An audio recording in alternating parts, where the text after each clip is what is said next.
killer looks. I don't like that one. No introduction necessary. Don't like that one either. Monsters are real, but the entire movie's in Patrick Bateman's imagination? You know what? I'm over it. This is Slashers, a podcast about movies and more for those who love horror. My name is Jake, and with me, as almost always, is my esteemed colleague, co-host, and cohort, the Jimothy Jim Bob Majimbo Jimmy the Beep Bop Boo. Give me the Jim boys and free my soul. I want to have a Jim turn rock and roll and drift away. Sorry. I don't know what happened. I blacked out. What happened?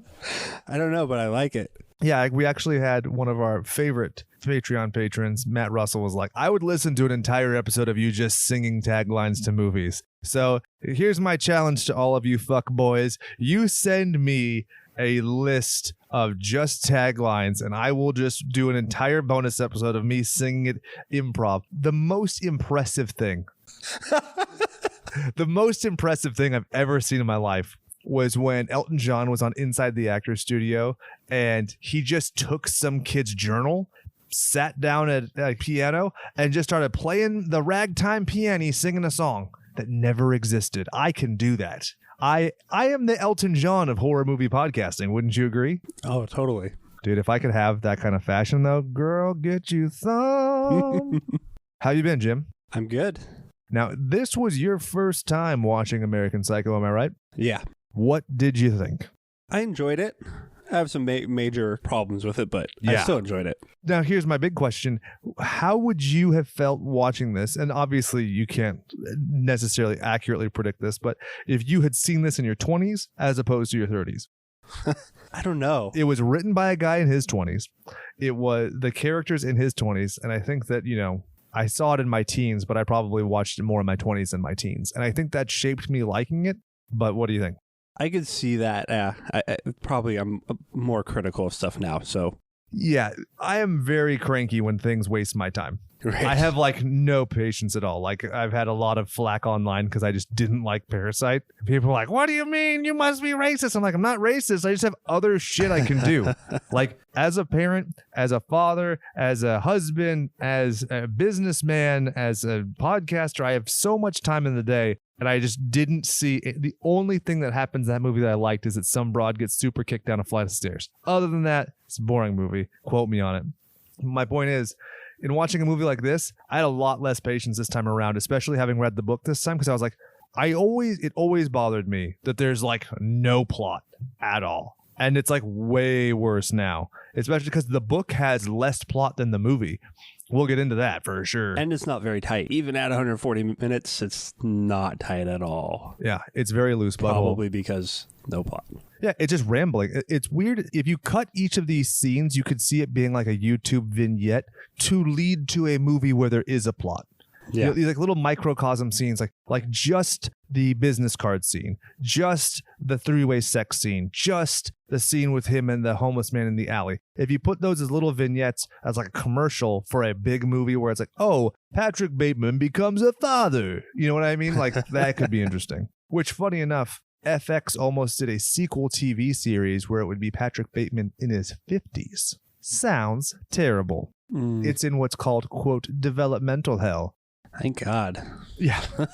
That's a good... Did you mean that deliberately? Was that a pun with Jesus? No. Oh, well, good. All right. So shall I get into some of the trivia for this one? Let's do it. Now, I'm going to start with my impressions of the book. And what's very interesting reading it now, Patrick Bateman, and it's alluded to a couple times in the movie, he's obsessed with Donald Trump. He reads his book. He sees him everywhere. He wants to be invited to his parties. It's very referential to Donald Trump. If you read this book now and you didn't know that it came out in 1991, you would be like, you're really hammering it over the head a little hard. Right. With the whole trying to be relevant. It's just so crazy to think that when this was written in 1991, Trump was literally the glowing beacon for the shitty yuppie scumbag. And now he's the president. I'm not getting political. I'm just saying it's weird. He's still the glowing beacon for the shitty yuppie scumbag. Oh, Jim went there. feel the burn, feel. Anyway, in the book, he lives in the same building as Tom Cruise, and there's a super cute scene where he deliberately gets the name of Cocktail wrong, calling the movie Bartender, and Tom Cruise corrects him. I just love the idea. Like, that's probably like my favorite part of the book. It was just because it was so entertaining to imagine Tom Cruise losing his fucking mind with thetans or whatever the fuck Scientology is going on in the background. He's like, by the name of all that is holy in L. Ron Hubbard's basement, I will smite thee for not getting the name of my movie right. Was he into that back then, or was that more maybe just gay sex and cocaine of a recent thing? Yeah, who knows? I haven't watched enough of those. So here's an interesting one. In the book, he's 26. In the movie, he's 27. To us, no big deal, just a year. To Patrick Bateman and his fragile psyche, that's enough to kill a man. Probably the best vignette, or like little short story element. When he leaves the scene with the dry cleaner in the book, he sees this girl. She's sitting there. She's got her cup out. He goes, he puts $1 in the cup. This is the first time he's charitable at all, but he's thinking like awful things, right? And then he realizes he put his dollar in a girl's coffee, and she's an NYU student. And that was probably my favorite part of the whole book. For his, like I said, like fragile male ego kind of thing, that's enough to like have him have a conniption fit. And that's one of the things that the movie does really well, is show the ramifications of shame that the book doesn't really do very well at all. And this is not just going to be Jake bashes the book, but I mean, I'll be honest, I wasn't a huge fan of it. It felt long and rambling. It was perverse in ways that I just didn't find that entertaining. Like, on screen, you can relay over-the-top nonsensical gore. Like, look at Dead Alive. It's one of my all-time favorite movies. There's like gallons and buckets of blood, and I think it's fucking hysterical. The kind of stuff they're talking about in this, I was like, it didn't feel funny. It just felt exhausting, where I was like, I just don't fucking care. Like, stop talking about this woman's asshole and nail guns and you know, biting off nipples. It was just weird. It's excessive. Yeah, but like, I heard multiple people. The publisher in a documentary I watched said that he fell out of his chair laughing. Christian Bale said it was hilarious. Like I said, the scene with the coffee is the only time I laughed in the whole book. So I could see it being funny if there was like some kind of button or punchline. It was just exhausting. Everything in the book is exhausting. Like, for instance, for your birthday, you got a new shirt, pants, shoes. You just relayed that to me. This is how every scene would be. I sit down at the podcasting table across from Jim. Jim is wearing an Ocean Pacific shirt, Levi 511s, and Goodfellow shoes. I myself am not wearing shoes. I'm wearing some blah blah and blah blah blah. Every scene, every person who's like, it's exhausting. I don't care. But that's the point. And I think that that's one of the things that Brian and I kind of differed on. I think that the book is effective in that you don't like it. You know what I mean? It makes you uncomfortable. It makes you distressed. And in doing so, it's an effective suspense thriller horror movie because it's distressing in its own way. Okay, that makes sense. Maybe I'm giving it more credit than it deserves. In the book, he rapes a girl with a can of hairspray. He reads an article about birds with rat heads and tails, which distracted me because for the next 5 pages, all I could think about was Cloudy with a Chance of Meatballs, which was nice. He thinks to himself that he's happy he doesn't go to hockey games, so fuck him. He refers to AR-15s as the most expensive of guns, but worth every penny. And I was like, holy shit, we still talk about all this stuff, unironically, 30 years later. You meet his brother in the book. Not very interesting. Don't give a shit. In the book, Chrissy doesn't get the cool chainsaw dropped on her. She just gets tortured to death with jumper cables and lit with matches and mangled with pliers, you know, like you do. There's a scene where he stabs a kid in the fucking throat at a zoo and then pretends to be a doctor, acting like he's helping the kid as he just watches him die. There's a scene, and this is the scene that blurs the line a lot. And so we'll get into, there's a lot of analysis with the author. He said multiple times that while he was writing the book, he didn't know if Patrick was actually doing this stuff or imagined. There's one scene that really blurs the line more than any. Towards the end of the book, he's in a cab, and this guy's like, hey, you killed Sully. And he pulls him over to the docks, and he basically robs him but leaves him alive. So you don't know if it's actually revenge or if it's like a con. Like, that's his way of heisting Patrick. Because Patrick did kill a cab driver, but he doesn't know what his name was, and it was over a year ago, I think. So that's like the one thing that kind of blurs it more than anything else. And it's kind of odd that that didn't make it in the movie, considering how cheap it would be to film. He has some really bizarre hallucinations throughout. He sees a Cheerio on a talk show that's talking. There's a park bench that follows him around. He says that he finds a bone in his Dove bar. He has one scene where he gets manic and he starts like shoving canned meat in his face and running around. He tricks Evelyn into eating a chocolate-covered urinal cake. Yeah, he has it delivered to the table and she takes 2 bites of it. And it's just odd. Seems like the book compared to the movie, he went way more just weird, crazy stuff. Yeah. Instead of just this, like, I don't want to say gradual descent into psychosis, but to an extent, though, yeah, I think that's a fair. I think there is a gradual extent in the movie because you can see how each scene ties to the next scene. Right. But he has drastically varying levels of psychosis in the book. Where one scene, it's almost just like a guy who's got a tic, versus the next scene, like I said, he's running down the street, blathering and spitting meat on people. Right. Which is odd. But again, can you have a real narrative for true psychosis?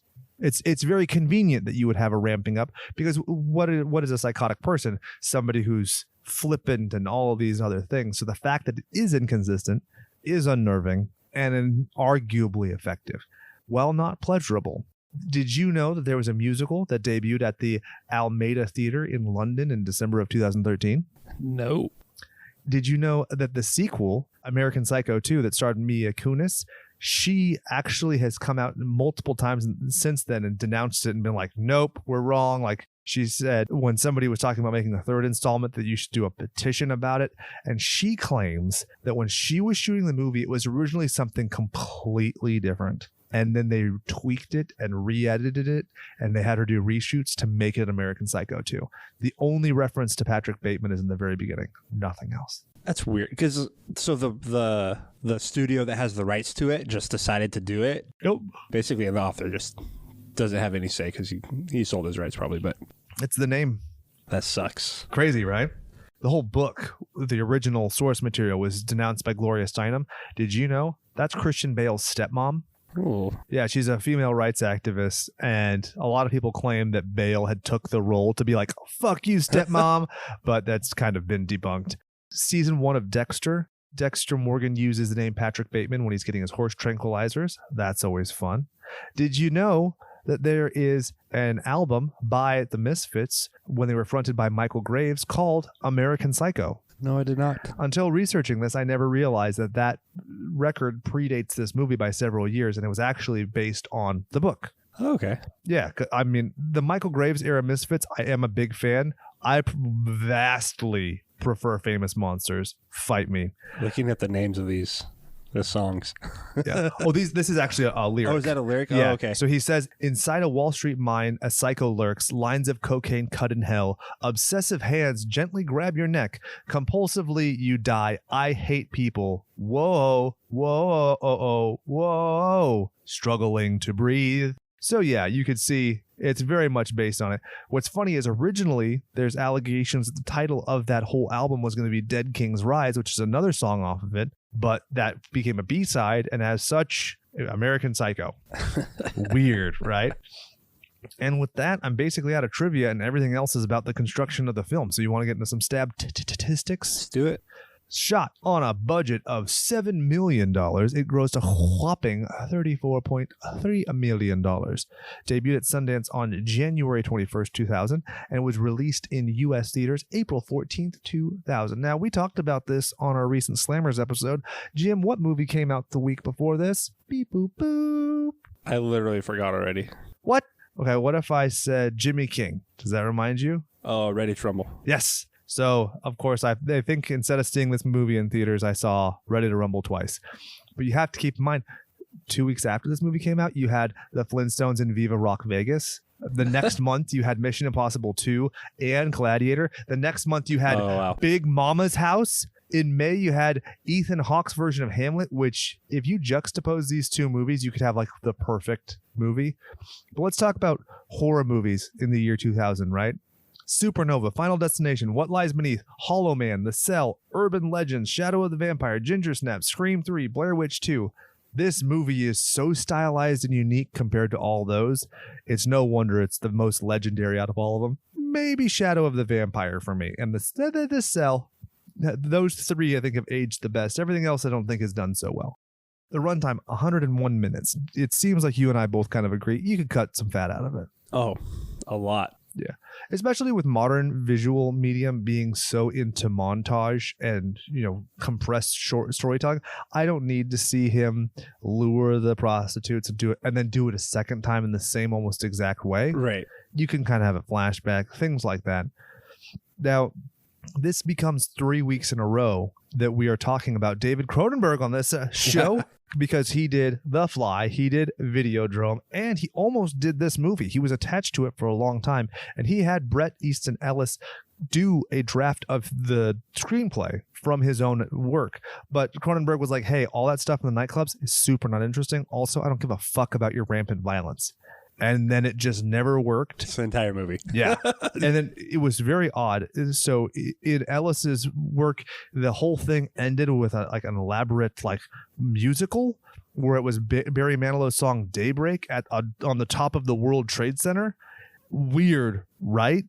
And basically he says, quote, I'm glad it wasn't shot, but that kind of shows you where I was writing the script. I was bored with the material. You got to keep in mind, he wrote the original book over 3 years, and then this happens almost a decade later. You'd imagine that you're just sick of Patrick Bateman.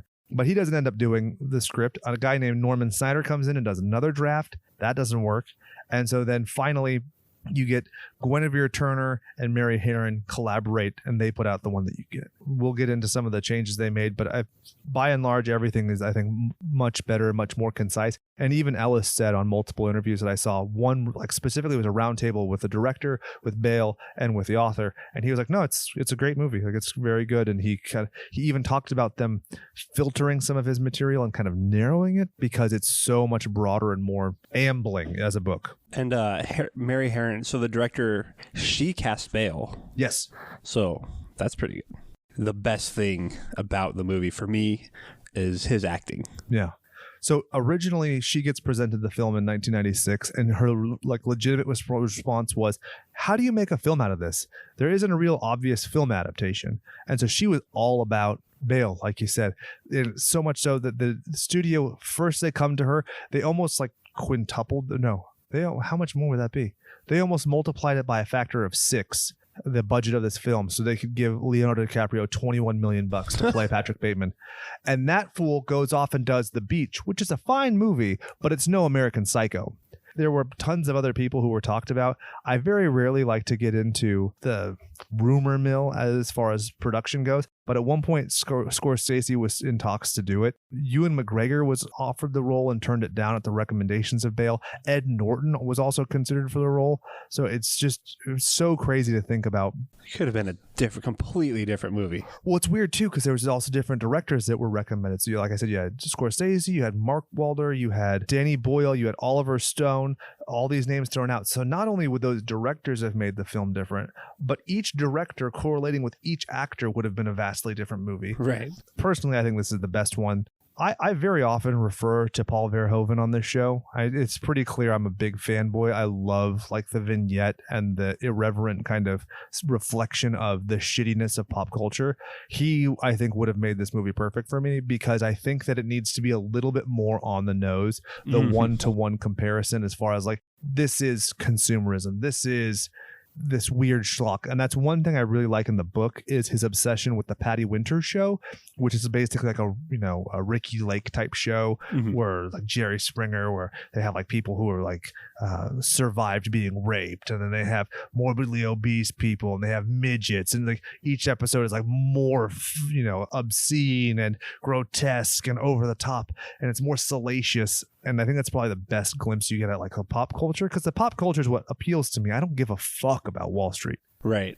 I can't relate to it at all, but I know I've certainly seen enough media from the 80s to be able to be oh, I get it. Yeah.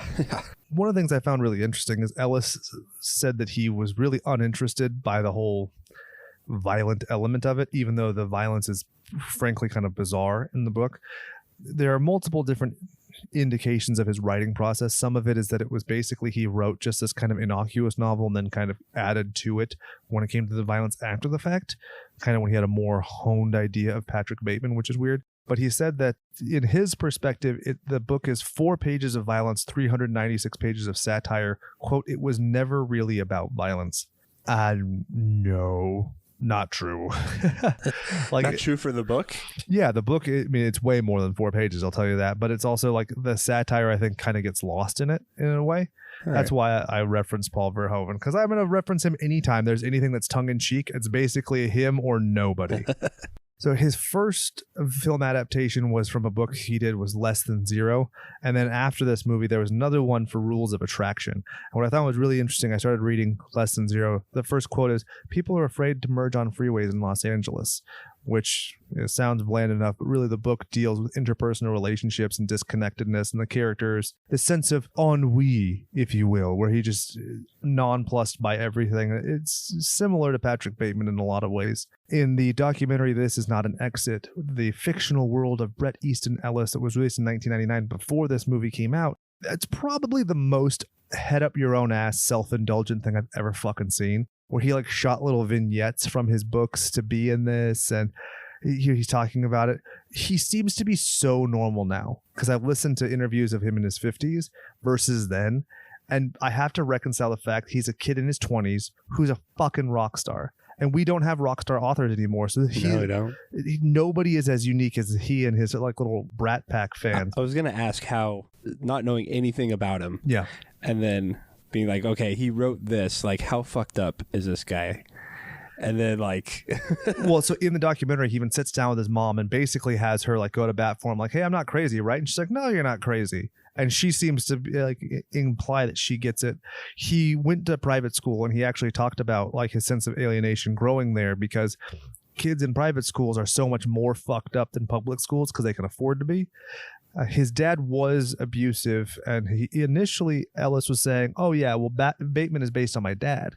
And then in years that followed, he was like, actually, Bateman was really, me, what I was going through, because he moved from LA to New York. He was originally going to write just some bullshit novel about like Wall Street guys. And as he was hanging out with them and learning about them, nobody ever fucking talked about the business of Wall Street. They were just talking about their house in the Hamptons, their this, whose girlfriend taught her, all of these things. And it was this like pissing contest of one-upsmanship.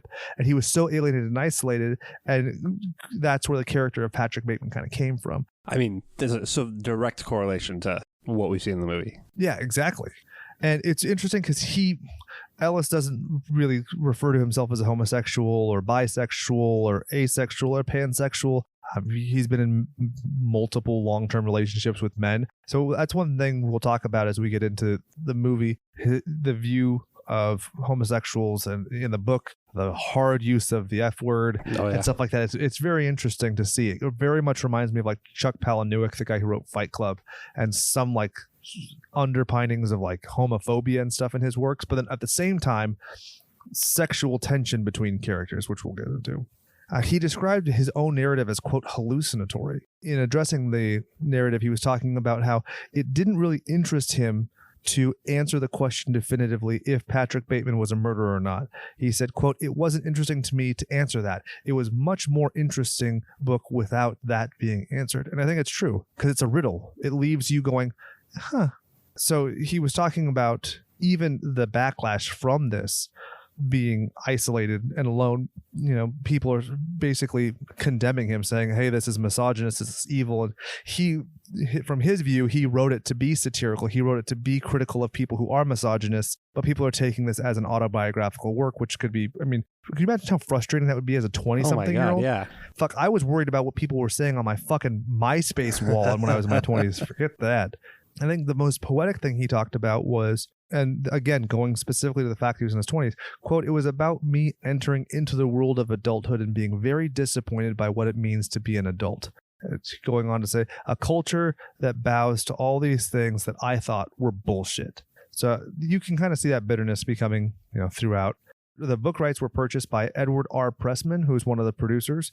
He purchased the rights in 1992, so the year after it came out. It was already getting a lot of headlines and press from the get-go. So bear that in mind. When we get to the end result, we're talking about production by that point of 8 years. Wow.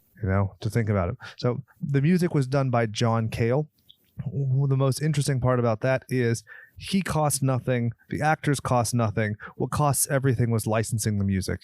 And Whitney Houston, despite actually getting an entire chapter of the book, refused to allow any of her songs to be used in it, even though in the film they still keep the reference to her, and it's even a joke at his expense where you have a Whitney Houston CD? Right. So that's kind of an odd one. I mean, I could see if I was an artist and I saw like, okay, this crazy book, whatever, they're making a movie, they want to use my music. I don't think I would let them.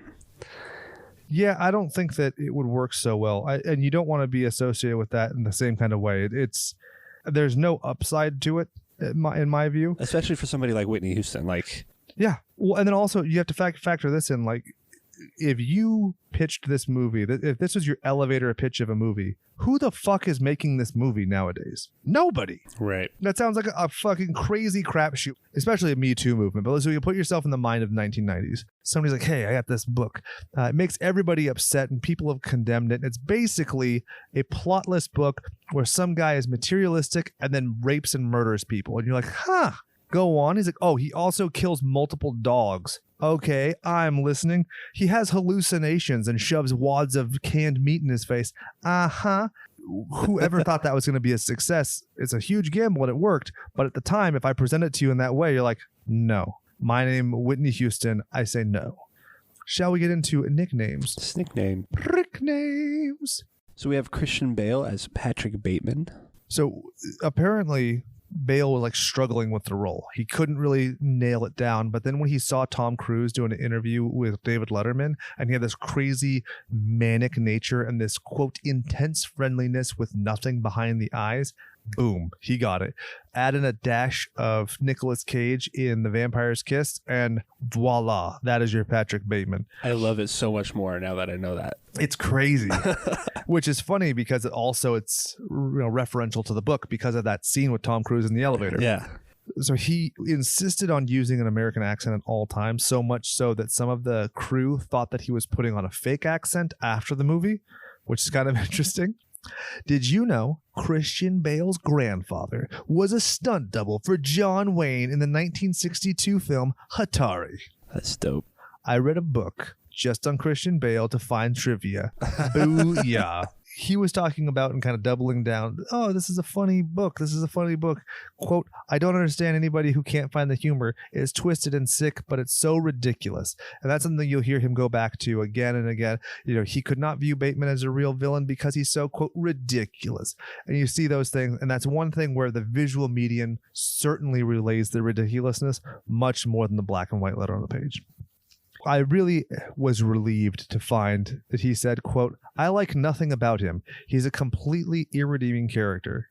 You know, talking about Patrick Bateman, like there's nothing good about him. So it's good that he's the butt of the joke. And it's not, because I feel like Bateman kind of gets the Dexter, kind of gets the Scarface treatment where you have these guys who like idolizes them. And it's like, no, you're missing the point. The point there, yeah. Yeah.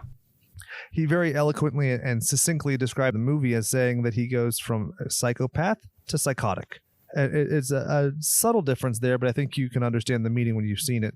So one thing I thought was really fascinating is as he was getting ready to do the film, people kind of tried to talk him off the ledge and say, nah, dog, don't do this. And one of the references that people gave was Anthony Perkins, who played Norman Bates in Psycho. This guy, unassuming, handsome, everything right, and then was typecast and basically had to come back to the well 3 more times to be the same exact character because he was so pigeonholed. And to think about the crazy range that Christian Bale has had since this movie blows my mind. Not just in terms of the physical toil, like people want to talk about The Machinist, they want to talk about Batman, they want to talk about Dick Cheney. Look at the acting. Right. Crazy to me that he's been able to do this, and it's all mastery of craft. It really just lends to him as an actor. He's so good. It's so crazy. Now, let me ask you this. Would you watch a one-man show where he plays every character? I mean, I might just because Christian Bale. Yeah. But I wouldn't like the gimmick. Yeah, I admit that it's hacky, which is why I even recommended it. But he's just so good, and I like the supporting characters of his friends so much because they're so realized. Oh yeah, I know those people. I've met those people. I've listened to those people drone on ad nauseum. So to see him do it, I think he could do each character. That's what I'm getting at. Is he has the versatility to play every character who's in this fucking movie, down to the 17-year-old prostitute girl. He could play it.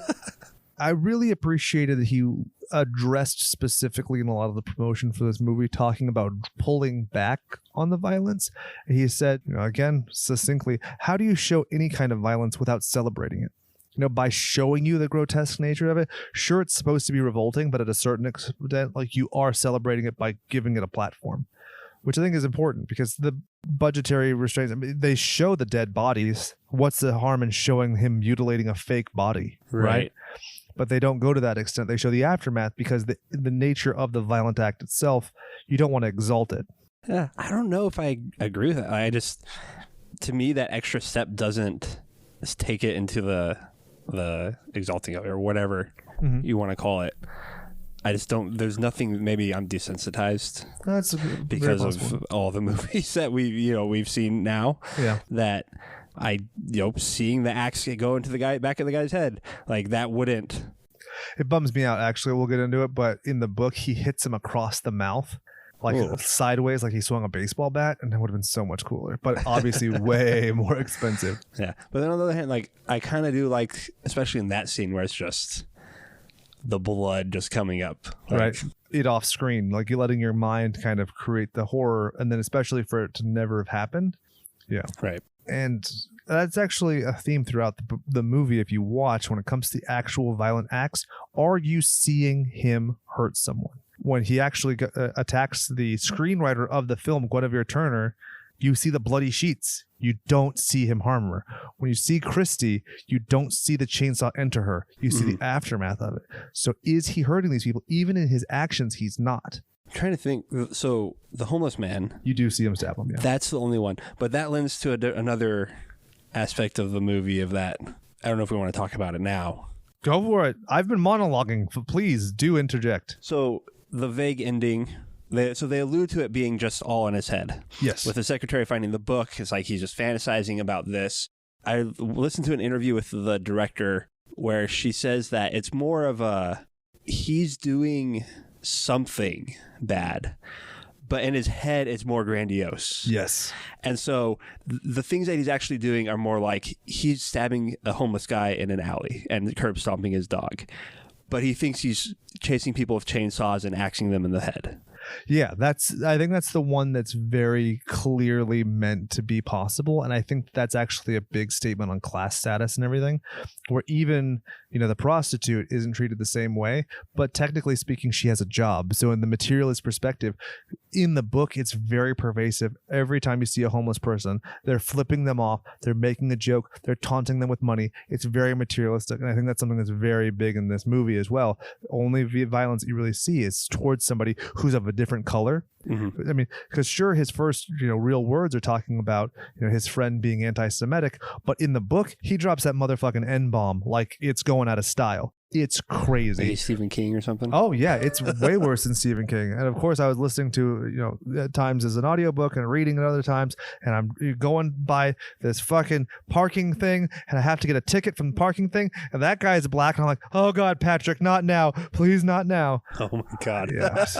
I liked Brian. It's unfortunate he's not here because he was talking about how he was listening to the book at work. Someone comes up and talks to him, and he's like, at this really fucked up scene, like things are like someone's being raped and murdered, and he's like trying to have a conversation with his coworker while this is going on in his ear, and he's like, it's really awkward. Could you imagine?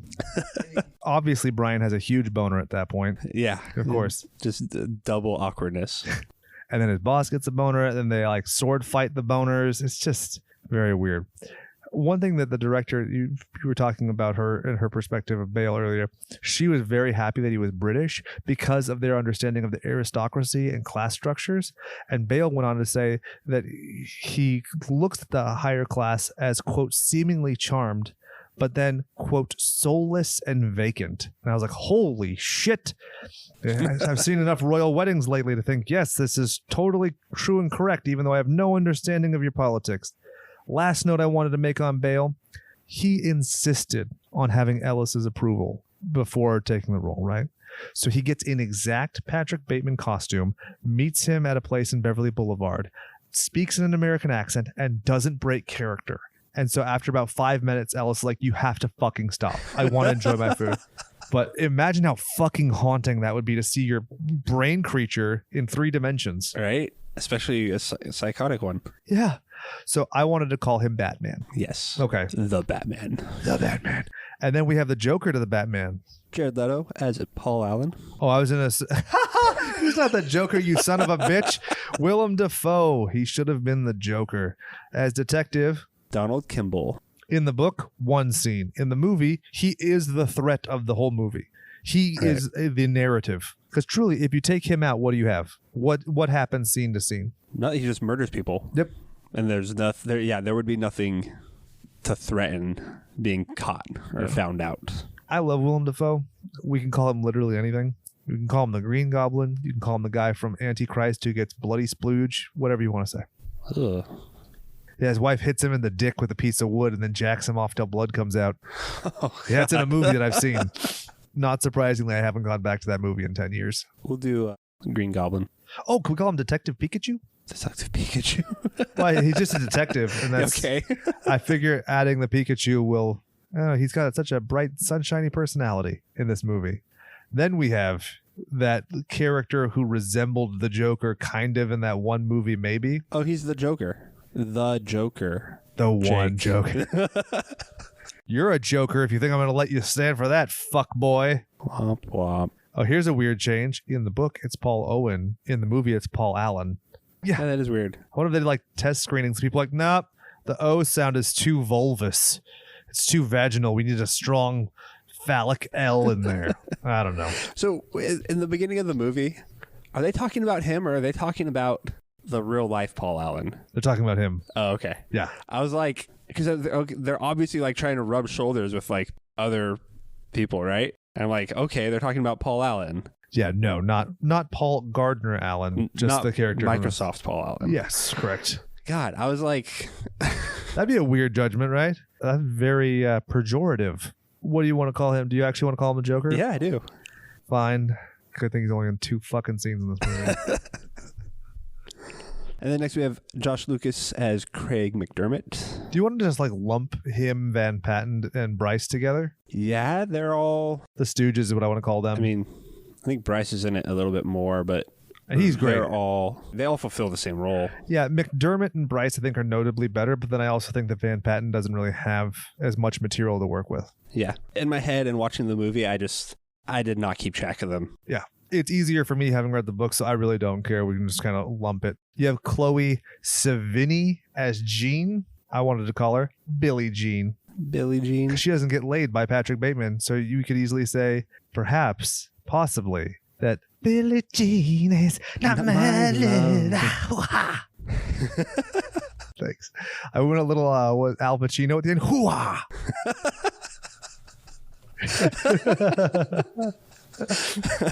On any given Sunday. Hoo-ah! God. Then you have Guinevere Turner, who was actually the scribe of the film as Elizabeth, who is totally fine with him fucking his cousin or whatever. That's weird. Right. She was a little drunk. Yeah. Not really. And she was on ecstasy. In the book, interestingly enough, Christie's not on ecstasy. It's only Elizabeth. In this, they both are, which I think is justified because it makes more sense that they both are. And Samantha Mathis as Courtney Rawlinson, who is the hooker. No, Courtney's Lewis's girlfriend. Oh. I want to have 2 babies. The one that was always on some sort of downer. Yeah. Matt Ross, also, who plays Lewis Carruthers, would have been a great Joker. Those creepy ass cheeks of his, I think it would have been great. So Reese Witherspoon as Evelyn Williams. Yeah. You want to call her Ring of Fire? It's a reference to when she was in Walk the Line with Joaquin Phoenix, the real Joker, according to most incels. You're all wrong. I still haven't seen it. Don't. It's stupid. Really? It takes fucking forever for nothing to happen. You know what you should do? Watch Batman 1989 twice. Well, this is cute. She presented Christian Bale with his first Academy Award, 2011. Isn't that nice? What's not nice is she was 3 months pregnant and people were smoking while they were filming this movie. And I was really concerned as a father. I was like, excuse me, do you know the impact it could have on your unborn child? Reese? She doesn't really need a name either. Yeah, most of these people don't. So let's recap. Do the recapitation. Stuff happens throughout, ending with Christian Bale giving a monologue where he briefly slips into his British accent and out, and it just ends. Fair? Fair. Done. It's all you, slay-by-play guy. Right. So the credits open with blood dripping and pouring, and then there's a knife raising, and it's cutting meat, and raspberries are falling, and they're plating a fancy plate of food. And it zooms out to a dinner party. Did you feel poor as fuck? I felt poor as fuck. Yeah. And then I also reminded me exactly of the opening for the show Dexter. The grotesque sawing of meat and stuff like that with this kind of like, same thing. Wistful music. Did you notice also that the font in the title credits mimicked the font of the business cards? Oh, no, I didn't. First name, regular case, last name, all caps.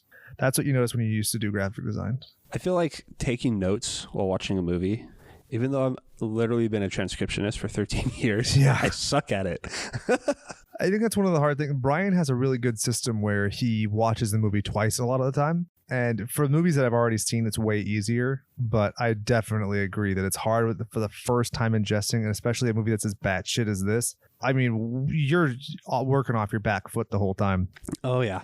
If I wasn't watching it with my wife, I'd be pausing it. Oh, I could then she'd get so mad. Oh, yeah. Your wife would not stand for it. You'd get like a TV remote to the side of your dome. So the waiters are going around describing the fancy schmancy dishes, and there's a great detail to that in the book. Patrick Bateman loses his fucking mind at a waiter because the waiter says, I have blank. He's like, you don't have, the restaurant has, whatever. And so the first guy who says anything is, I have. And then the next waiter says, we have. And I was like, that's a very, very good detail. And I will tell you this, I don't know the last time I saw a book adaptation that was so succinct. I mean, there are whole sections of just lifted dialogue. It's very well done. I can see that now after watching it, where he gets pissed off at like stupid little things that aren't stupid little things for him. Exactly, right? That's the be all end all. So Bateman, and he's sitting there with two colleagues, Batman and two colleagues, and they're just kind of... So it's like what, Robin and Nightwing? So they're sitting there discussing who's in the room, and this is where I thought they're talking about the Paul Allen. Oh, gotcha. Which I think anybody who knows of Microsoft should know that, right? But you mean it's Steve Jobs? Because if he's not Steve Jobs, I don't know about him. So another guy comes to the table, and he's like, they're joshing and John each other. The other guy comes in, and he's like, they don't have good bathrooms to do coke in. And he's so pouty and whiny about it. And they're talking crap to each other, and I didn't write it down. Did you write down where he called him like a Jew? Yeah, and he says, cool it with the anti-Semitic remarks. And then they talk about how he's dating Evelyn, who's part of the ACLU or whatever. Yeah. So even the fact that he's being diplomatic, they make fun of. And in the book, they do a very good job of showing that he says all the right things, and it's completely vapid. They only do it once in the movie, really, but it's a good detail. Where they're at the dinner party. The dinner party, and he's like talking about saving the world. And exactly. So pandering, and it's totally contradictory, and it means fucking nothing. And that's what every time I hear any kind of political discourse, I'm like, that's exactly what everyone's saying, except Falkenberg. I love how he delivers it so well, though, that you're like, wait, is he fucking with us, or is he like sincere? Yeah. And then the juxtaposition with the immediate next scene, you're like, oh, this guy's dissociative. Right. And so I love how they get the check, and he's like, well, talking about reasonable, it's only $570. Right. They all throw their fucking platinum cards in there. Yep. Bastards. One disappointing detail, when they're doing coke later, they're sniffing it through $100 bills. Not the case in the book. They're snorting it off their platinum Amex cards. And one guy even gets very looked down upon for having only a gold Amex. Awkward. Is that the weird guy with the bowl cut? Lewis? No. So the next scene is when he goes to the bar, and this is, again, just directly lifted from the book, verbatim. He wants to use these drink coupons, and she's like, they don't work after 11, so he has to pay. And so as soon as she turns her back, he says, you're a fucking ugly bitch. I want to stab you to death and play with your blood. And she, just like everybody in the book, just like everybody in the movie, completely doesn't react. which goes to, in the book, it's really interesting. I'll give it a lot more credit, I think, that in the book, it's portrayed as people being so self-absorbed and so self-indulgent and wanting to hear themselves speak that he is saying these things and people just aren't listening, versus is he even saying them at all? Yeah. I had that go through my head when he did it to the dry cleaner lady. Yep. But she's obviously like, like, and then starts arguing back again. But yeah. I was trying to think, like, so is that, it just threw me for a loop. I don't know. But they probably did that on purpose. Exactly. So. Well, like, we'll get into, like, they have different actors get different directions for different takes of it. I mean, it very much so, to stagger your expectation and everything. And this is kind of where I think the editing is kind of weird, because they go to the club scene is so fast, and it's just to show that. Yep. And then it's straight to this condo. Yep. Or his apartment in like a high rise with the voiceover and the music with the piano. Yeah. So everything's white. He's walking around in his underwear. He's talking about himself, his self-care routine, his diet, his exercise, his shower routine. A good cute note is when he's taking a piss, he's looking at a Les Mis poster and seeing his reflection in it. They never shut the fuck up about Les Mis in the book. All the posters, the soundtrack, whose recording is better? Is it the British recording or the American? It's... Oh, it makes perfect sense for the class thing. Exactly. I love where he's pulling off the mask and talking about how there's only an idea, Patrick Bateman, some kind of an abstraction, but there's no real me, only an entity. Quote, I simply am not there. So good. His eyes are so dead. Yep. Oh my God. It's probably one of the best scenes.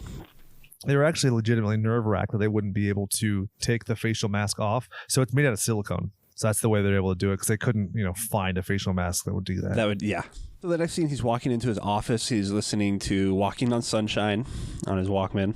Whoa!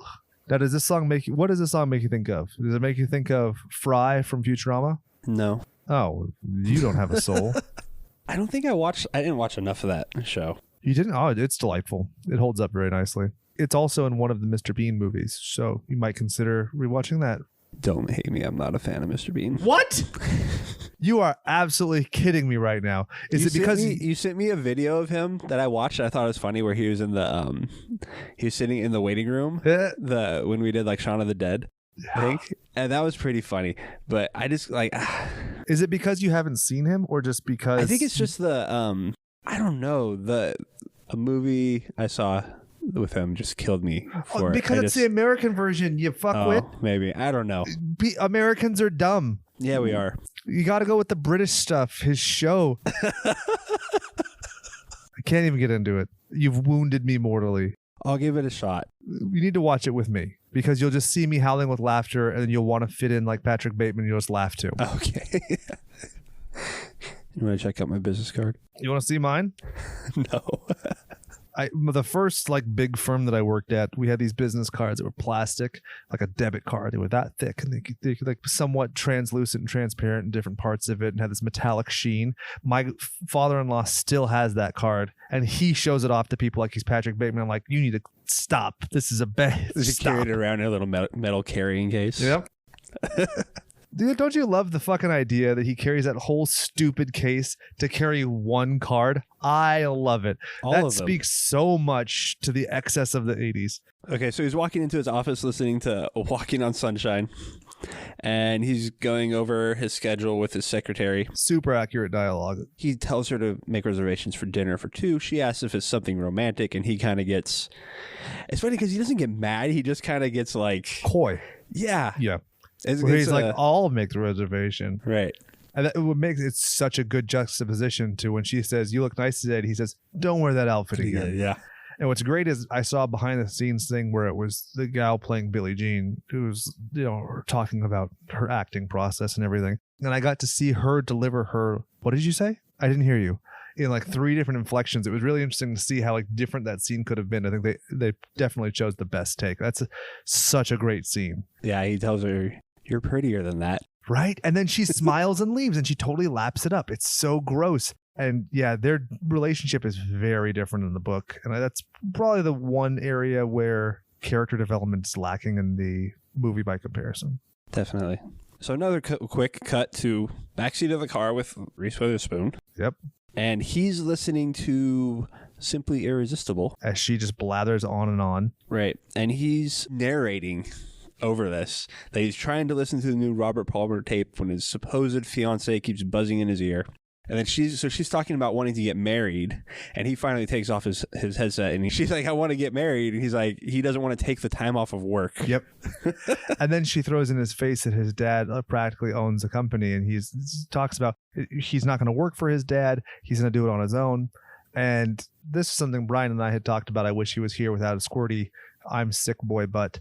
But he was talking about that he had a theory that Patrick Bateman was actually molested by his dad, which is what you get all of this manic need to be manly, this materialism, this demeaning misogyny towards women, all being very related to that, and why he's so defiantly not going to work for his dad, basically tries to be the exact same person. And then in this, I thought it was also interesting in the book, they're talking about getting engaged. In this, they're already engaged, talking about being married, which I think, again, speeds things along and establishes their relationship and this, depth of it much more quickly. Right. She's kind of a weird character in this, though, because she doesn't really come up that often. She's ditzy in this. Yeah, she's not. But in the book, she's also very easily dismissed as well. So it is true to form. The big point of it is when she says, basically, why do you want to work like this? Why do you want to be this way? And he says, because I want to fit in. Yeah. Ugh. How many people like that, So they're going to dinner with Reese Witherspoon's cousin, her boyfriend, and then his friends show up. Bryce shows up. Yep. And then Lewis. Basically, he's narrating over this. He's pretty sure that his fiance is cheating on him with Bryce. Yep. But he doesn't really care because he's cheating on, what's his name? Lewis's. Yeah, with he's Courtney. Cheating with Courtney. So. And he also talks about the fact that Bryce is the most interesting person he knows, so she kind of gets a pass. So I was like, that's hilarious. And then he does the whole monologue about doing good for the world and. Yeah, we need to have traditional moral values, but we need to give women a better place in the workplace and blah, blah, blah, blah, blah. And everybody's just so captivated. And you see the two artists who are like, ugh. Cuts to scene where he is at an ATM at night. He gets out money. A woman walks by and he approaches her and he comes up next to her and looks at her and says hi. And she kind of just looks at him and they start walking along. And she gives him that second look. She's doomed. Because she gives him those hungry eyes the second time. Mm-hmm. And then it goes to him at the dry cleaners, trying to get his expensive sheets bloody stains out. Yeah, they very much narrow this and make it much more breezy in the movie than it is in the book. And I appreciate that because it just feels a little bit more tiresome because he also gets into the girl. If the girl doesn't mean anything to him, it doesn't make sense that he would elaborate on she works or she lives in the same building as me and she's heavy and she's this. If she doesn't mean anything, you don't care. It reminds me of people who are on Facebook and they're like, oh, this person doesn't mean shit to me. If they didn't mean shit to you, wouldn't be posting about it. Exactly. So there you go. There's one of his friends come in, Victoria. That's the gal. So in the book, that's just some lady who works or lives in his building and he doesn't know her name. He guesses her name wrong. She corrects him. So a lot of the dialogue is the same about him trying to get out and go to some quote unquote lunch meeting. And it just, in this, they just breeze over it because you never see her again. So what's it matter? In the book, you never see her again. Both of them try to make dates with him. They both get rejected. But in the movie, it's just much, I don't know. I'm talking about it longer than the fucking scene was. Okay, so the next scene is back at his condo. He's on the phone with Courtney. And he's got porn playing on in the background. Sadly, it's not shemale porn because in the book, he watches shemale porn. I was like, how progressive. Man, when was this movie made? Movie was made in 2000. So there was plenty of shemale porn around. If you knew where to find it. It's called the internet. Have you heard of Malaysia? So he wants to go for dinner. So he calls the restaurant. Dorsia. Yeah. So this is the hottest ticket. And he says he's going to get reservations. So he hangs up. He calls, asks for reservations at 8. And the guy just laughs at him. And this is where you start to see him losing it. Yep. He gets so mad. It's a repetitive obsession he has throughout the book. It's pretty great. And it keeps coming up. And in this, so she's already taken medication. She's going to pass out. And then she hears the word Dorsia and she's like, okay, I'm up. And it's So they're in the car. She's clearly all drugged up. They're at the restaurant. She's falling asleep. It's not Dorcia. well, is that Donald Trump's car? And then she's like, I just want a child, 2 perfect children. And I was like, no, you don't need a child. You need therapy and a puppy dog. No, you don't need a puppy dog. You need therapy and a coupon for nope, that's not a good joke either. I'm trying to say something that doesn't sound psychophobic, so I'm just going to say you need therapy. Boom. So the next scene, they are at the office, and this is where we meet the Joker. Yeah. We learn of like the mix-up where he thinks that Bateman is a guy named Marcus, and then this is also where they compare all the business cards. Yes. For the first time. One guy pulls it out and they like explain it or whatever. And it's such stupid, subtle differences. Oh, it's beautiful. I love it so much. Funny. One of the things that's great. So you have Paul Allen. He says that he wants to play squash with one of the other guys, gives him his business card. So it's not even a 1-to-1 him to Bateman, right? So that prompts Bateman to say, oh, look what I have. And he talks about, I love the fact that the color is bone. It's a subtle hint because everybody else says like, oh, it's white, it's eggshell, whatever. It's very banal. And they're talking about the typefaces. Did you notice that every single card misspelled acquisition? No. Yes. I was too busy on them all being vice presidents. Yeah, that's another good point. So it shows that like they don't care about the substance, they just care about the presentation. Right. That's true to form on all of them. They go around, and then so Van Patten's card is more successful than his. And he's like, why don't we see Paul Allen's card? His vocal inflection on this is perfect. That quavering, the way he drops it. This is the scene of the movie. Like, it's weird that the slay of the game is a scene where he's holding a piece of paper. Right? But it's the best part of the movie. I could watch this scene daily. Yeah, he gets like shook. That's the only way I can put it, right? Is he's like, wow, I am nothing because of a fucking business card. Exactly. It is his identity. It's not just his namesake. It's his fucking identity. And it's not the objective value of the thing. It's the fact of somebody's perception of it. You know, I'm going to get onto a rant here. You'll like this, even though you're a married guy. Whenever I have a friend who's pouting about how a girl doesn't like them, I always talk about this. Let's say your favorite ice cream in the entire world is mint chocolate chip, right? It's your favorite ice cream. Boom. Did you know that? Was I accurate? Yeah. Sweet. There you go. I just know you on a metaphysical level. So mint chocolate chip ice. I can offer you the best cookies and cream in the fucking world. It doesn't matter. It's not mint chocolate chip. So objectively, one could be better than the other, but your preference is there. So why the fuck do you want somebody settling? And that's exactly this. Objectively speaking, his card might be better, but it's just the perception. It's just, quote, I want to fit in. It's just that weepy, needy bullshit. If I can give anybody one bit of armchair, like, bullshit psychology, don't be that fucking guy. Don't give a fuck what these people think. Don't give a fuck if our podcast likes your posts. Just be you and be fucking contented, because there's no amount of likes that you're going to get that's going to offset you being, like, vapid inside, like this character is. Some great life advice. I try. All right, moving on. So the next scene is Bateman walking down the alley at night, and he sees a homeless guy, and he kind of goes off on him. He's like, why are you homeless? Why don't you just get a job? Yeah. He's berating him. I wish that people could see Jim's manic eyes when he did that voice. Jesus. Color me aroused. That's why we stopped doing YouTube videos. So he bends down and has a briefcase, and he opens it up. The guy thinks he's going to get some, like, help, and he gets a fucking knife in the chest. So in the book, he stabs his fucking eyes out and stabs him a bunch, then breaks his dog's 2 front legs. And then he comes back and taunts the guy later when he's sitting there blind. And because the guy has a sign that says that he was blinded in Vietnam, he's like, you weren't in Vietnam. Wow. Dark shit, right? So this is a scene we were talking about where this is what his murders are really like. And if you subscribe to that idea that he didn't do all of this crazy stuff, but maybe he has killed some people. It's not all just in his head. That all the crazy shit he's actually done is this type of stuff. It's not I don't know how to explain the high. It's nothing, people. And I don't mean that to be disparaging of prostitutes, of people who are poor, but that's the way that they're commonly perceived in like law enforcement. People pick on the defense list, people who aren't going to be missed, people who aren't going to cast a big shadow when it comes to when they've been left. You know, if he did really kill Paul Allen, do you realize how many fucking people that guy's accountable to in his daily life? If he kills Al, nobody gives a shit. And that's a true point that I think that if he does kill somebody, it's like this. So next scene is Bateman's getting a massage. And a facial. What beautiful skin you have, Mr. Bateman. So fine. He's so smooth.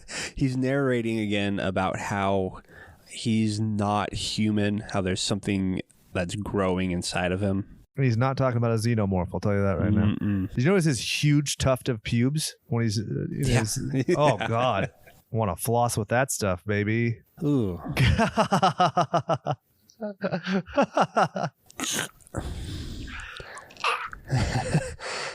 So the next scene is at a Christmas party, and he's talking to Paul Allen. Paul Allen calls him Marcus again, which sets him off, and he's like, hey, like, we should go to dinner. Yep. So he's already, you know, the gears are moving in his head. He's setting it up. And setting it up under the guise of being Marcus. And so when Evelyn comes up and she's like, why is he calling you Marcus? Mistletoe alert. And showing that insincere cover-up. One very startling difference from the book. In the book, it's not a short Asian man who's the waiter. It's actual dwarves. She has paid short people to walk around and give out hors d'oeuvres, and it really stuns me that that's not in the movie. Oh my God. So they go to dinner. It's like a Texarkana, yeah. So not what Paul Allen was expecting. I could have gotten us in a Dorsia. So he's like kind of asking him how he got this high profile account. The Fisher account, he's getting Jared Leto drunk, and then since he thinks that Bateman is Marcus, he insults Bateman, and which even just sets him off more. Can I tell you what I thought the twist was going to be the first time I saw this movie when I was a kid? I thought that it was going to be that there was no Bateman, that Bateman wasn't even Bateman. Bateman was an identity that Marcus Halberstrand had, and that Christian Bale was not playing Patrick Bateman because he didn't exist. He was playing Marcus. That was my immediate reaction at the end when he's talking to his lawyer. Yeah. I was like, and I was trying to like figure it out. I was like, well, so I guess doesn't exist, or he's multiple personalities. I was like, what's going on? Yeah. So this scene progresses to Bateman's condo, and there's like white linens on everything. There's the newspaper. What's the style section all over? Do you have a dog? A little chow? And I think this, when they're at dinner, this kind of leads up to where he's like playing Marcus. Basically, it leads up to where he gets all manic and he's like dancing around and getting the axe. It leads into that so perfectly. Yeah, and it just ramps up. It goes from 0 to 100 in like a minute. It's amazing. So there's two things that happen in the scene that blow my mind. In the book, it's an entire chapter where he's just talking about the music. He does it with Whitney Houston. He talks about Huey Lewis. He talks about Phil Collins, where it's just talking. There's no underlying action. The fact that they consolidate and stack that on top of scenes is perfect, right? So that already impresses me. But think about this. There's one lingering shot where he says, see if you can get a reservation at Dorsia now, you fucking bastard. Whack, whack, whack. He sits there. He takes the raincoat off. He sits down. That is one shot. And in that shot, maybe 20 seconds. And think of how much you see and how just great Christian Bale is at winding himself down. Yeah. Oh, it is fucking masterful. It's so good. So obviously he axes him. He axes him a question. I must ask you a question. So he axes him in the face or in the head. We don't know. But we were talking about that earlier where he just gets the blood. The blood spray was so good. It's perfect. And then he ends up dragging the body outside.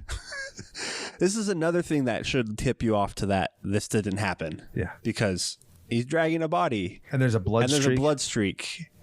And then he flags down a cab and puts it in. And then... Well, also they had to change the brand of the bag to Jean Paul Gaultier because the actual company wouldn't let the film production use their bag to carry a dead body. And then Lewis comes up, oh my God, where did you get that overnight bag? I was like, oh, Jesus Christ. For the actor that played Lewis, what else has he been in is he a big actor? Or because I've seen him in The only thing I've really noticed him in was he plays a lot of Silicon villains. Valley. Exactly. I feel like I've seen another movie with him in it recently, though, too. Well, so in terms of film, he hasn't done a tremendous amount of film acting, but he's done a lot more like television acting. He was in The Aviator, Good Night, Good Luck, Pushing Tin. You remember that one? With John Cusack and Billy Bob Thornton. That movie sucks. He was in Face Off, 12 Monkeys, American Horror Story, Silicon Valley. He was in Stephen King's Rose Red, 2002. I don't know. I feel like I've seen him in something else. Anyways, he plays such a good, kind of nerdy, I don't know. It's kind of funny because all the other guys are so well dressed and well presented, and he's got this bowl cut and like bleached hair type of thing going. He's very, very sore thumb. So anyways, he gets the body in the cabin, and then he goes to Paul Allen's place, and he gets pissed off even more because his apartment is more expensive because he's overlooking Central Park. A moment of sheer panic when I realized that Paul's apartment overlooks the park, and it is obviously more expensive than mine. Oh, that reminded me of his narration when they're walking to dinner the first time, and he's like, I'm on the verge of tears because I don't know if we got a good table. And the relief that rushes over me when I see what we did. You're like, fuck, dude. Stop having an orgasm from looking at a table. I also really love when he compares himself to Marcus and admits that they have the same barber, but that his haircut is slightly better than Marcus's. Yeah. They wear the same glasses and the same type of suit, but then again, all of them do. Exactly. And they're all not prescription. In the book, they very specifically address the fact that it is not prescription lenses. It's just this frame. Fucking vapid, stupid thing to wear fake glasses to look more intellectual. This pseudo bullshit. I love it. So he packs Paul Allen's bags. He's making it look like he left town. Hi, it's Paul. I'm going to London for a few days. Victoria, sayonara, babe, or whatever the fuck he says. That voice is so annoying. So the next scene is at Bateman at his office. He's listening to music again. And the secretary comes in and says that there's a detective here to see him. So this is when Willem Dafoe comes in. And so he got the direction to do the scene 3 different ways. 1, where he suspects Bateman. 2, where he's completely unaware. And 3, where he's unsure. And it seems to me very clear that they, in editing, splice those together, clips of each one, because his facial expressions change and there's just so much subtle. I love how unnerving this is if you're looking at it from his perspective, because how do you read Willem Dafoe? Yeah. I know, this is the little ways that his vocal inflections for certain questions, and you're just like, is he questioning, or is that just how he talks? Well, and when he's talking about where Paul Allen went to school, he's like, well, don't you know this? He goes, yeah, but I want to know if you know. Yeah. That's what I do in depositions all the damn time. I love the reference to the quote, that Yale thing with the cocaine and homosexuality, which is also in the book, and it's just so obtuse, it's hilarious. So the reason that he's there in the book is he's actually going to be interviewing Lewis, whereas in this, it seems instantaneously it's way more antagonistic. It's, he's automatically on the defensive because he's the target. Versus the other one, it's like he presents it like, oh, I'm just kind of around. So you mind if I ask you a couple of questions? So it ramps up a little bit more. Did you notice that Bateman says that he has a lunch meeting with Cliff Huxtable at the Four Seasons, which is Bill Cosby? No, I didn't know. It's so dumb. Yeah. So next scene is Bateman working out at home while watching Texas Chainsaw Massacre. Yep. And that's all he's doing is just working out. Just crunches, yeah. Yeah. And then he does there's a very accurate shot of a breakfast that he has in the book, and then he's doing jump rope, and he does that like crossover trick, which was completely improvised and like caught the director off guard. So that was just a super quick scene, and then it goes on to Bateman in a limo, and he's picking up a hooker. And in the book, she's 17. Oh, really? Well, she looks 17. She doesn't look 17 in the movie. Yeah. I think they did that on purpose. Yeah. So he asks her if she wants to come to his apartment. And then while they're driving there, he's on the phone. He's asking for a blonde who does couples. So it's obviously he's setting up something. And he tells her that his name is Paul and her name is going to be Christy. And she should only respond to Christy. As they're listening to If You Don't Know Me By Now by Harold Melvin. So they're at the apartment, and she's taking a bath, and the other girl arrives. Not a blonde. More of a dirty blonde. And I love the look on her face. She's like, fuck, you're one of these people.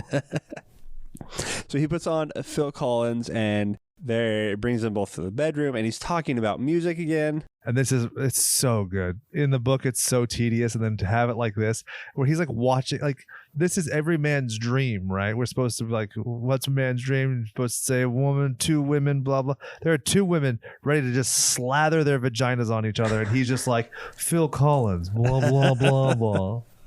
So he gets on his video camera. Did you notice that of course he chooses the Phil Collins album cover where it's him like glowering in red and looking terrifying? This is takes him to Pound Town. Yeah, and he's watching himself in the mirror and flexing, and which is kind of art imitating life, because Bale actually like drew stick figures and gave it to the director of like what positions he thought would make him look the best. Yep. Oh man. So in the book, after they have sex, Christy touches his wrist and he says, "Don't touch the Rolex." But Rolex was like, "The fuck you will use our name." So they has to change it to "Don't touch the watch."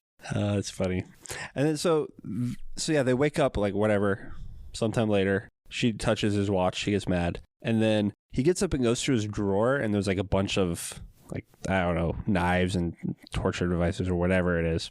And then Christy tries to leave, and he's like, what do you say? We're not done yet? Yeah. And then it just cuts to them leaving. Thank God. But one of them had like a bunch of scratches on their back. Yep. So I don't know if he abuses the fuck out of them. Yeah. And tortures them. But they were like, but he ready knows to go. But he paid them. Exactly. And because they're prostitutes, this is what I mean as far as like the less than dead or whatever. Because they've engaged in an illegal act, the only way they can report him is by saying, "I'm a prostitute. I was doing something illegal." So he knows that. So that's why they live. Gross, right? Definitely. And then it's on to Drinks with the Boys, and they make the joke about if women having personalities. Oh yeah, I know there's no smart women. Oh, God. Yeah.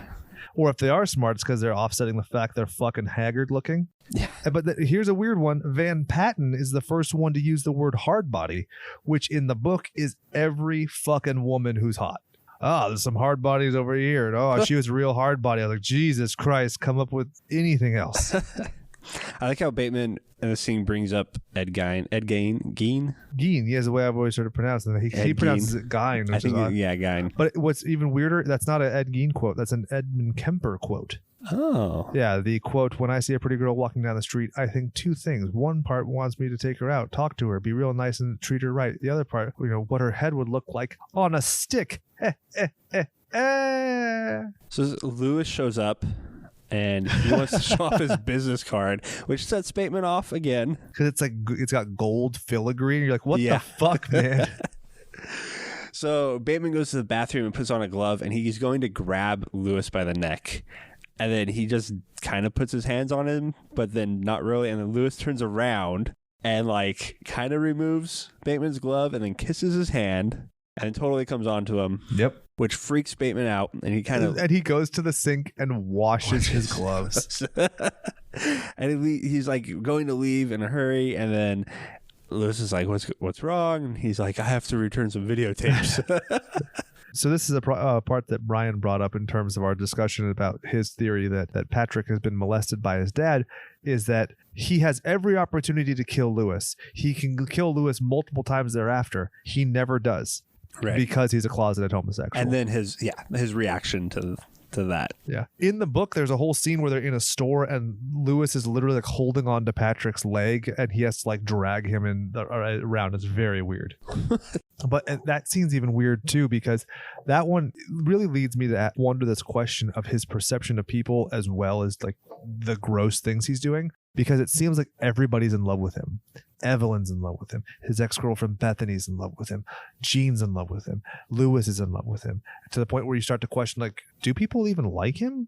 Because it's just so odd. Because he even asks Jean later on in the book, "Why do you love me?" And she says all of this like very banal shit that is not very specific. It's like when you read a fortune cookie where it's like, "You are a person with eyes," and you're like, huh, that kind of stuff. Do go on.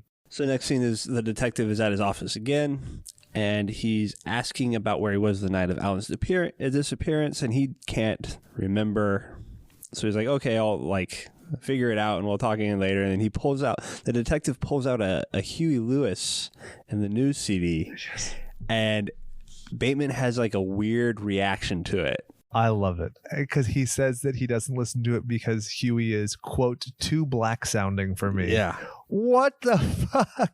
So the next scene is him and Courtney going at it. Raw to the raw to the raw to the raw to the raw dog. And then I don't remember what happens. I didn't write that many notes for this one. But this is basically her just asking if he's going to call her before Easter. And then he basically brushes her off. And then they're at the club. All right. So they're at the club.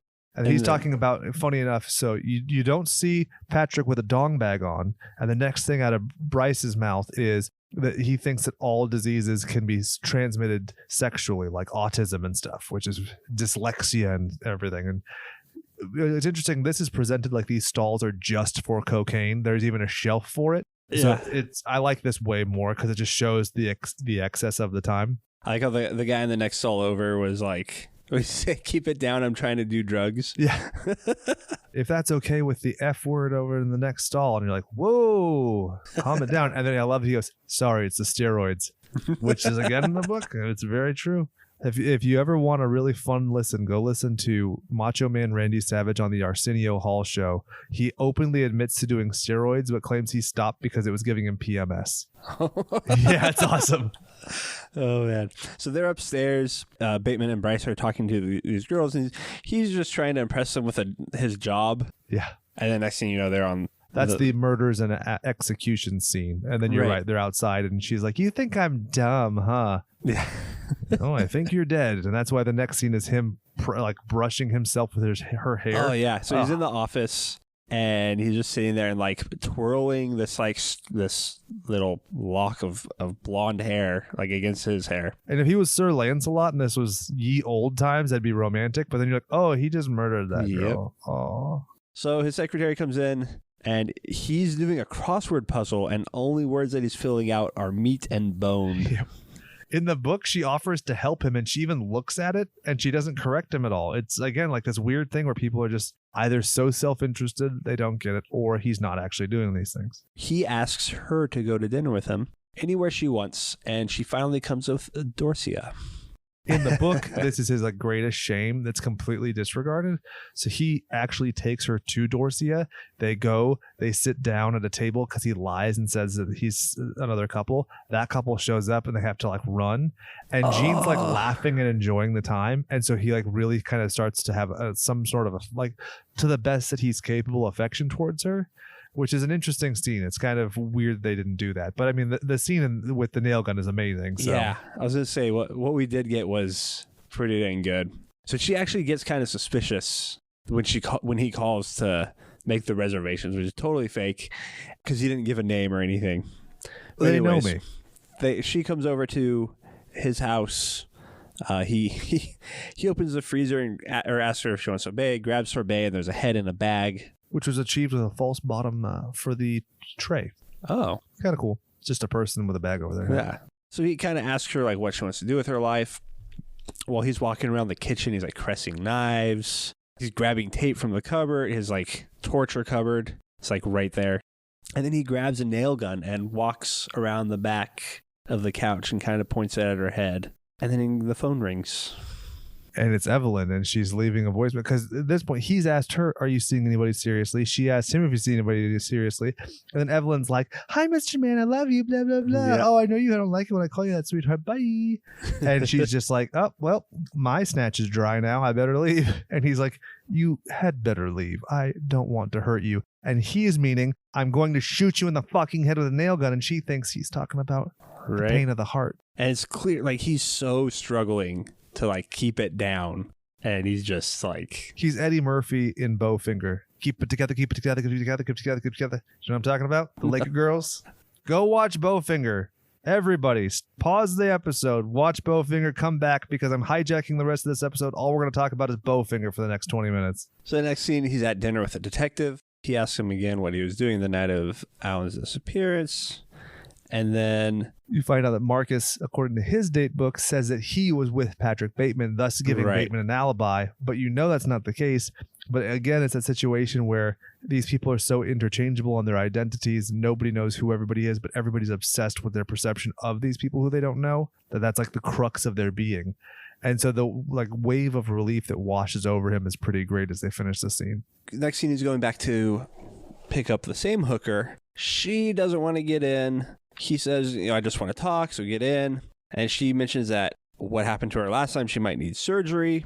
She eventually does get in, and he writes her a check, and then she gets back out of the car. And then he follows her and offers her like a wad of cash. Reminds you of playing Grand Theft Auto at all? Yep. Yeah. Beep, beep. So she gets back in the car, and then his friend Elizabeth is joining them at the apartment. So they're in the apartment, and... So then that's when he spikes both their drinks with ecstasy. Right. And he's like, why don't y'all fuck? And he's talking about Whitney Houston. Yep. And they laugh at him, which is great. Yeah. So he's getting them to make out, have sex, and so they're having sex. Like you do. And the hooker, so I'll call her Christy because that was her assumed name. So Christy, she like tries to sneak out, and she's like backing up, and then like she like sees the like blood, and the girl Elizabeth starts like screaming, and there's just blood all over the sheets. And so I don't know. I guess he was trying, like, was he biting her or something? Yeah. In the book, he like bites her tit off. Okay. Yeah. Because they don't really show anything. And then she starts screaming and running. And this is a crazy chase scene. She's amazing. Like, in Hollywood, think about how rarely you see somebody look truly unattractive. And I'm not trying to be mean. I'm trying to be like, there is no poise. There's no delicacy to what she's doing. She is stomping. She's squatting. She's screaming. She looks so desperate and manic. It's a very good job at being effective. Like, she is truly afraid. There's no pomp and circumstance. Like, think about movies where you see like somebody like Angelina Jolie, like Tomb Raider, right? Okay. Yeah. She never looks bad. Yeah. Are you fucking kidding me? People are shooting guns at you. There's explosions. You're riding Sea-Doos and you don't look scared at all? Get the fuck out of here. So she's running. She's running in different rooms. There's dead bodies everywhere, and they're in the closet. Love it. This is your, Halloween House of Horrors. He's running after her naked, catches her. He like tries to bite her away. It is so gross. And then he grabs a chainsaw. She kicks him in the face, though. She kicks him in the and face. He's like, not the face, you fucking bitch. He grabs a chainsaw. He's running down the hall, buck-ass naked. With his dick in a sock. Did you know that? No. He apparently liked standing on set with just his dick in a sock when they were filming that. And people were very uncomfortable by it. Oh, my God. Well, if you're going to cover a guy in blood and make him run down a hall, just let him do it. Yeah, for sure. So she goes down these circular stairs, and he's aiming the chainsaw at her and like following her down and like timing it out, and then drops it. And then you see her. Oh, his scream too, like where he's over the banister. Very Green Goblin. And so we see her at the bottom where he like impaled her with the chainsaw. And then it goes to the next scene. It was like, what is it, like a macaroni grill or something where he's like drawing on the tablecloth? Oh, yeah. I don't know what the fuck's going on there, but it's hilarious. So he's at dinner with Evelyn, and he's drawing a girl laying down. He's a very good artist. It's not bad. I'm not mad at it. With crayons. Yeah.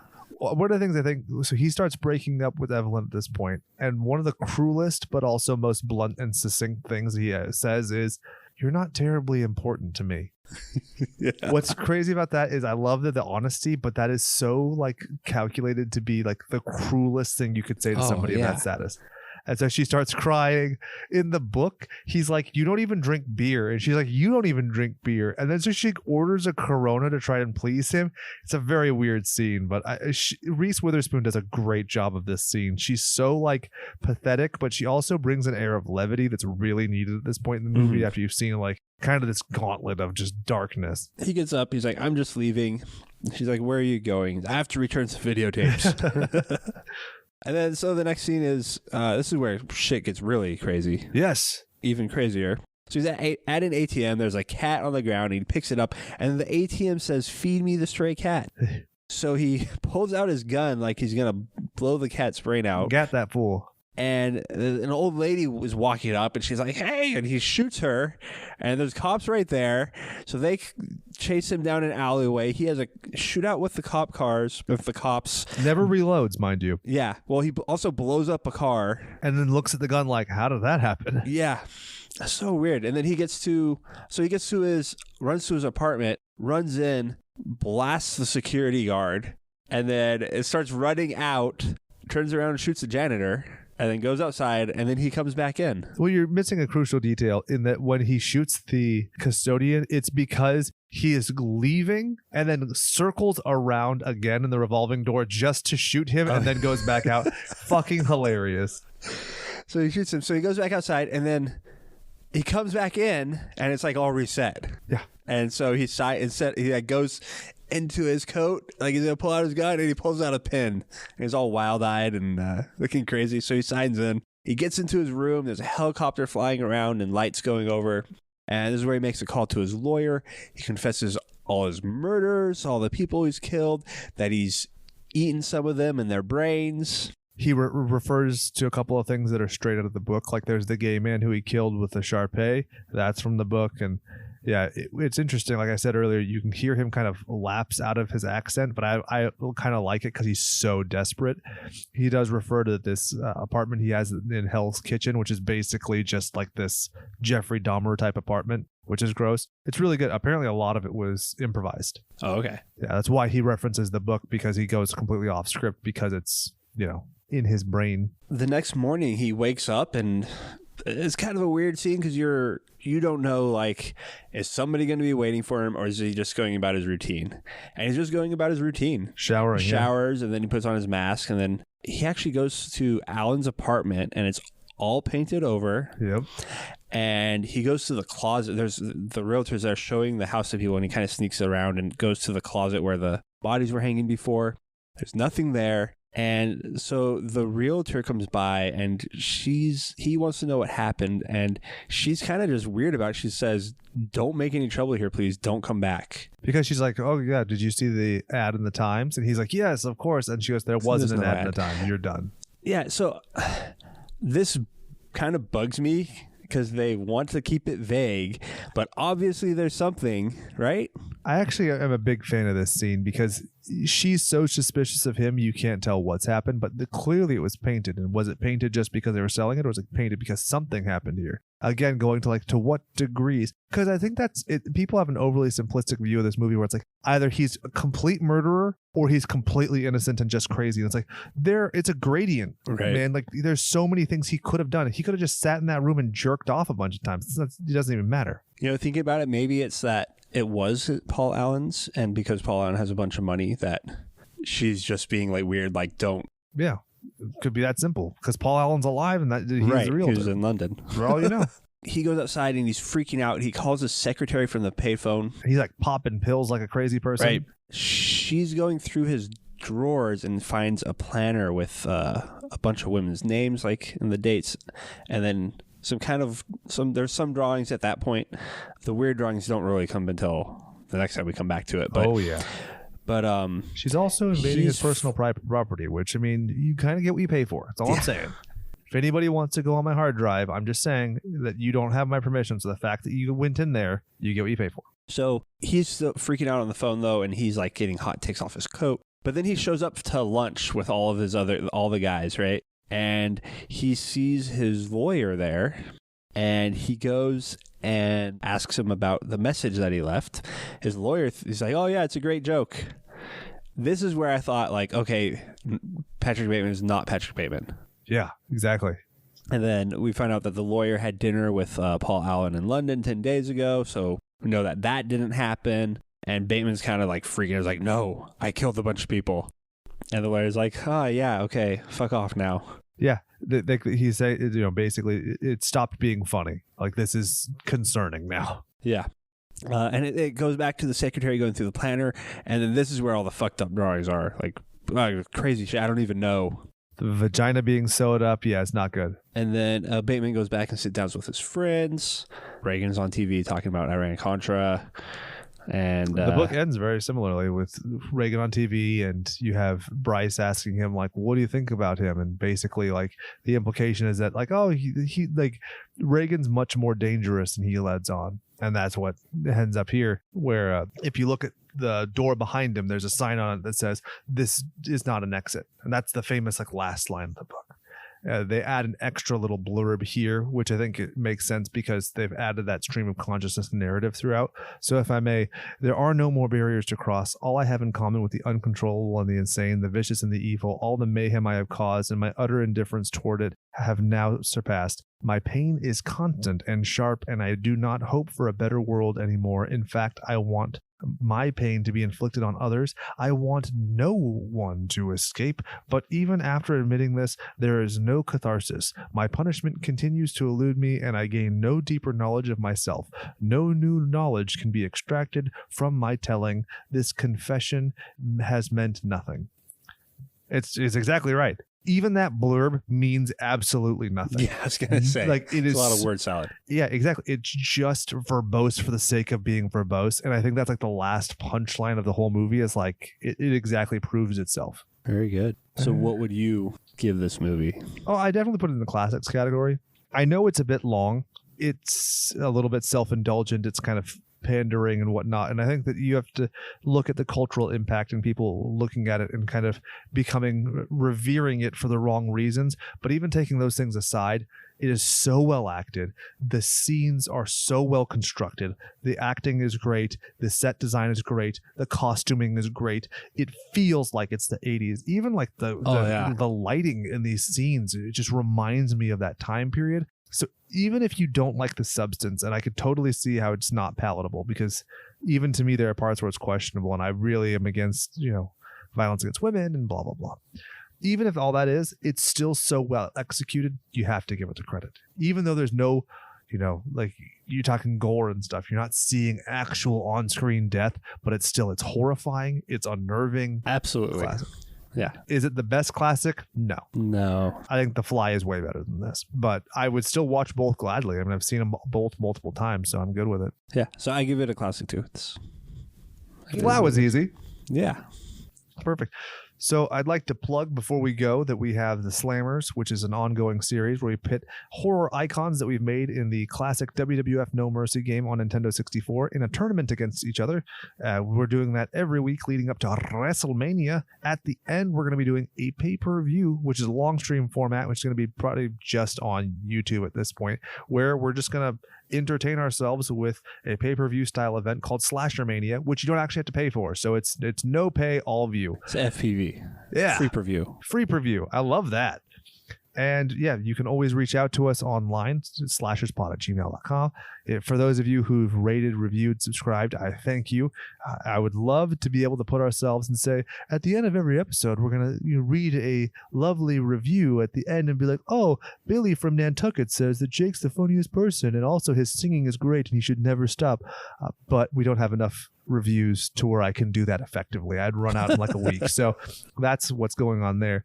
We have a Patreon. If you like to support us. If you don't. But just by listening, you're supporting in your own weird way. So thank you for that. Jim, do you have anything to say to these goons? Beat fuck boys. For Jim, for Brian, for everybody, I'll remind you to go out there and do something you love. And remember that all work and no power play makes Jack a dull boy.